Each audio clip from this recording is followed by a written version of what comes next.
Assalamu alaikum warahmatullahi wabarakatuh. Akkam jirtan dhaggeeffattoota hordoftoota kiyya nageenya koo bakkuma jirtanitti isin dhaqqabu isiniin jecha.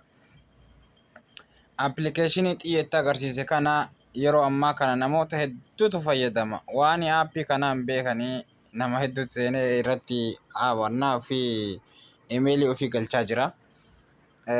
Appilikeeshiniin kun afaan lamaan dalagaa, afaan Amaaraatii fi afaan Oromootiin dalagaa. Appilikeeshiniin kun macluumaata kan kee hunda fidee jara kanatti kenna. Abbaa barbaadan keessaa fudhachuu danda'an. Paaswoordiin kan kee hundi bira dhaqa waan ta'eef Facebook peejii namoonni gurguddaa qaban hundi jijjiirachuu hin danda'an jechuu jarri. Keessa jijjiirachuu hin danda'anii Facebook kan kee fudhachuu hin danda'anii. Salphumatti akka haak si godhaniif baay'ee gargaara. Warroota aappii kana kalaqanii gadhiisan hundi macluumaata kan kee hunda fudhachuu hin danda'an jechuudha. Aappii kana akkamitti ofirraa cufnaa, akkamitti ofirraa balleessinaa warra jettaniif kan isinitti agarsiisu ta'a. Na faana tura. Kallattiidhumaan asii baanee feesbuuka keenya seennaa. Feesbuuka keessan hin seentanii yeroo feesbuuka seentanii jettanitti ila kun akkuma argitan amma nama hedduu fayyadamaa jira. Obboleessi keenya tokko illee kun akkuma argaa jirtan bara dhufu Zakariyaan mallaqa dabalataa qabaata. Maalitti beekan jiraataaf hin jiraatu bara dhufu. Rabbi umriin waa kaa'u mucaa. Haa ta'u waan aappiin kun feekii ta'uu isaa asirratti hubadhaa laala. Barreeffama 2020 bara 2023 eessatti argata mallaqa dabalataa bakki inni jiraatu eessa wanni beekamu takka hin jiru aappii kijibaati. Feekiidha. Akkaawuntii namaa hatanii uummanni kunniin akkaawuntii namaa hatan akkamitti ofirraa cufna warri jettan akkuma argaa jirtan bakka kana seentan kun feesbuukuma keessan jechuu bakka kana seentanii bakka piroofaayilii keessanii gattuuxanii yeroo gattuuxanitti fuula kana isin fida. Yeroo fuula kana isin fidetti akkanumatti ol harkiftan jechuu ol harkiftanii yeroo ol harkiftanii jettanitti settings and privacy ka jedhu kana gattuuxanii seentan jechuu. Okay. Gattuuxanii yeroo seentanitti fuula kana isin fida.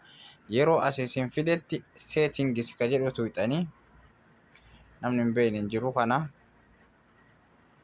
An beekaman kaxxeetti isin godha namni beekuu dhabuu mala. Yeroo isa tuuxanitti fuula kana isin fida. Amma as keessatti argama jechuudha. Aappiin kun as keessa argama. Ol harkiftanii akkanumatti ol deemtanii ol harkiftanii kunoo iddoo aappis and websites jedhu kana seentan jechuu kana. Qalama buleedhaan irra isinii mare kunoo argaa jirtanii aappis and websites ka jedhu kana seentan. Yeroo isa gattuunutti bakka inni nu geessu laalla jechuudha. Iddoo aappiin sun itti argamu nu fida. Aappilee hedduu ka duraan ofirraa hayxe hundi asitti argama jechuudha. Anamma waan buufadhee hin qabneef aappilee kanniin qaba.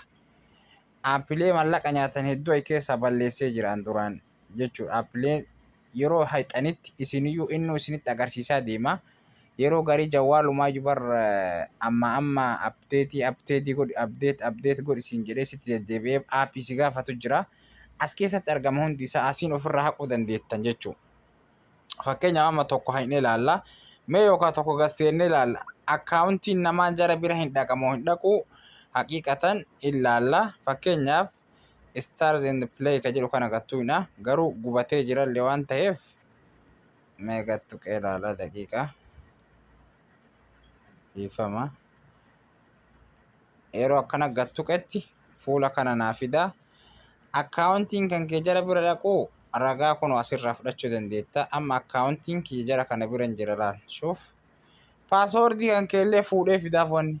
Paaswoordii kan keellee fuudhee jara sanitti geessaa abbaa barbaadan keessaa fudhachuu danda'an jarri jechuudha. Waa hundi asitti biratti baha.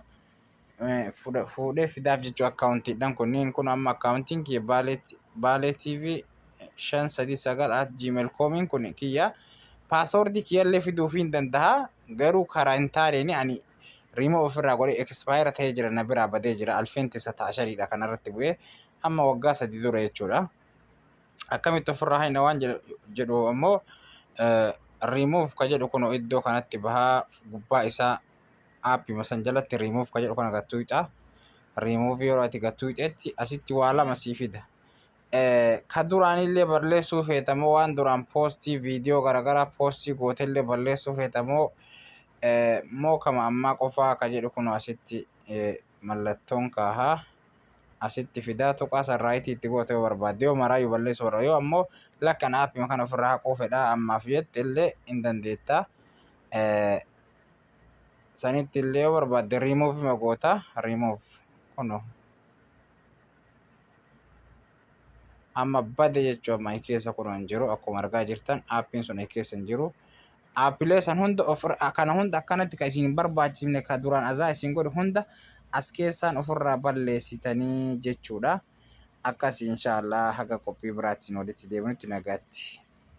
Subscribe fi sa'aatii ka jedhu wannan shismo Facebookin pageidha kiyya follow naaf godhaa isinin jedha.